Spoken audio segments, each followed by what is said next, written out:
पानी तो पिया ना, पानी तो पिया ना।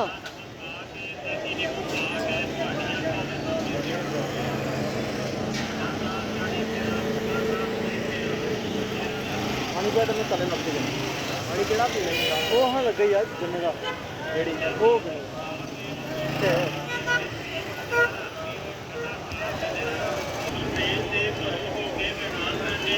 कीतियां होर किसी के गुलाम की रहते लो जी गले का रस पियो गले का दूध पियो बड़ा गिलास नहीं मेरा छोटा गिलास 20 मेरा देसी गले का छोटे बनाने मेरा छोटा गिलास 20 दाल दुख परदेस दे घरों हो के मैदान रहंदे जिन्ना आप हुकूमतां कीतियां होर किसी के गुलाम की रहंदे लो जी गन्ने का रस पियो गन्ने का जूस पियो बड़ा गिलास 40 रुपए का छोटा गिलास 20 रुपए का देसी गन्ने का रस पियो बड़ा गिलास 40 रुपए का छोटा गिलास 20 रुपए का काला नमक पा के देसी नींबू पा के तुहाडियां अखां दे सामने तैयार हो रहा है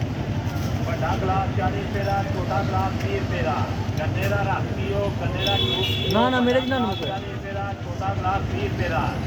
देसी अदरक पा के पुदीना पा के बेहतरीन गन्ने का रस पियो ठंडा खार गन्ने का जूस पियो गिलास 40 रुपए का छोटा गिलास 20 रुपए का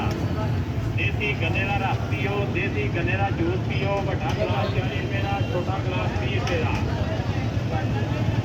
दाल दुख परदेस दे घरों हो के मैदान रहंदे जिन्हां आप हुकूमतां कीतियां होर किसी के गुलाम की रहंदे हाँ लो जी गन्ने का रस पियो गन्ने का जूस पियो बड़ा गिलास 40 रुपए का छोटा गिलास 20 रुपए का देसी गन्ने का रस पियो बड़ा गिलास 40 रुपए का छोटा गिलास 20 रुपए का काला नमक पा क्या सही है? देसी नींबू पा के तुहाडियां अखां दे सामने सफाई नहीं है मक्खियाँ जो ना बड़ा गिलास 40 रुपए का छोटा गिलास 20 रुपए का गन्ने का रस पियो गन्ने का जूस पियो बड़ा गिलास 40 रुपए का छोटा गिलास 20 रुपए का देसी अदरक पा के पुदीना पा के 40 रुपए का छोटा गिलास 20 रुपए का गन्ने का रस पियो गन्ने का जूस पियो बड़ा गिलास 40 रुपए का छोटा गिलास 20 रुपए का हाँ सही है। पियो बड़ा गिलास 40 रुपए का छोटा गिलास 20 रुपए का काला नमक पा के देसी नींबू पा के तुहाडियां अखां दे सामने तैयार हो रहा है बड़ा गिलास 40 रुपए का छोटा गिलास 20 रुपए का